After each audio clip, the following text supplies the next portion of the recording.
There's been a lot of talk in the community recently about Catalyst and about the funding of proposals that don't actually do anything or accomplish anything. And that's kind of always been the model of Catalyst, is to fund a lot of projects, and hopefully with Pareto's principle, the 20% are going to provide a large amount of value there. However, there have been some issues there. So with this model, it's almost like you guys can take funds as a reputable project from Catalyst, and then vet good projects and also give them expertise and help that they need to be successful projects one day. So that's really cool, honestly. And I wonder if that's where Catalyst will move eventually, at least partially, where you essentially have these these people that vet and help projects and accelerate them, instead of just all of the money going out to everyone, hoping that Pareto's principle will come true there.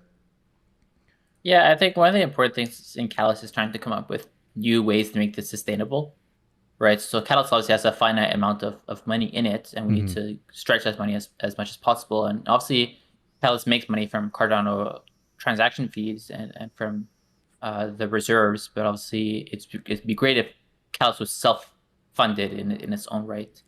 And so I think that Catalyst, this Accelerate program, is kind of an interesting way to tackle this, right? We're taking Catalyst money to build projects for Cardano, which then end up, contributing back to the treasury indirectly. But we actually have another Catalyst proposal that's to take a loan from Catalyst for DC Spark, and we'll be paying back that loan in some stable coin, for example, USDC.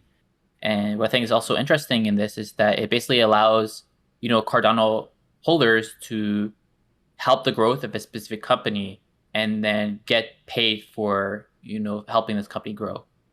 And so we're paying back this loan with an interest rate, which is kind of double whammy benefit for Cardano, because not only does Cardano make money from this, thanks to the interest rate, but also it helps diversify treasury holdings.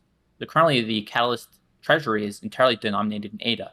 And although ADA is a great performer on the market and has always had a good price action, it's never good to have hundreds of $1 million in a single asset, right? You want to diversify your asset holdings. And so by basically having this way to invest or loan out to projects, not only does Catalyst make money, but also helps diversify its portfolio away from a pure ADA basket, which I think also will help Catalyst a lot in the long term. Yeah, I agree with that. That's a very unique idea. Do you have any insights on why voting has been pushed back? I think it's been pushed back to the 1st right now, and it's still not confirmed that it's happening on the 1st. Yeah, I think there is some QA issues with the Catalyst mobile app. So I did not spend too much time researching into it. To be honest, I have quite a lot of things to do, and unfortunately I just didn't have time. But one thing that's interesting about Catalyst voting is that they'll soon be moving away from having everything be done through this mobile app and have things be available for anybody in the community to build.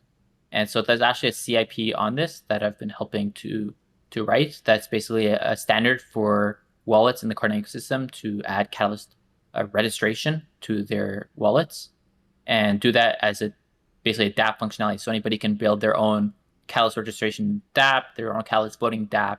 And I think, allowing anybody in the ecosystem to build better tools will always, lead to better results for the average user.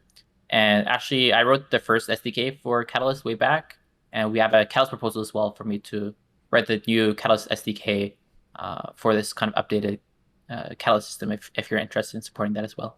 Yeah. There's something ironic about that to me. Like, yeah, I wrote the first SDK, and we've got another proposal in there to, rewrite it.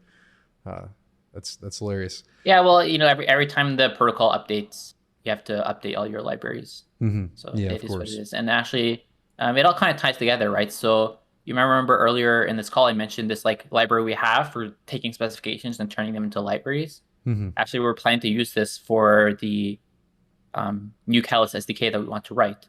So you remember earlier I mentioned, instead of having one giant proposal, we're trying to have things that are more concrete, where the money kind of indirectly flows into the development of this tool. And this is one of those proposals.